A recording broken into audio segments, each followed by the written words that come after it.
Hey, this is Patrick, and I'm going to quickly show you how to log a package in if it has no tracking number. Normally, you would click here and you would just scan the tracking number with the barcode reader. But if there isn't one, you can just hit the scan button and then hit yes. You could also hit the enter key twice.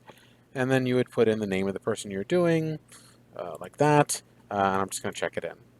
You could see on the top of this is on a regular device, it says 4473. That is the tracking number you would write in the package, 4473. Um, and that will work just fine to check things out later. Now, what if you're on a tablet? Well, guess what? It works the same. So I'm going to switch to mobile view. Forgive me, tablets are not usually this wide, but it's the same thing. So I have a tracking code. Normally I would just use my barcode reader and scan it in, but instead I would use my finger, pretend that's my finger. I would click here. It asks me if I want to enter a tracking number. I would hit OK. Again, here I'm going to hit John. Because this is a mobile device, you have to hit the enter key to make that work. And I will choose this guy, and I'll go ahead and check in the package. Here you'll hear a tone, and you'll see that tracking number on the screen. So it's there long enough for you to write it down. Same thing, same process. If you have any questions, let us know.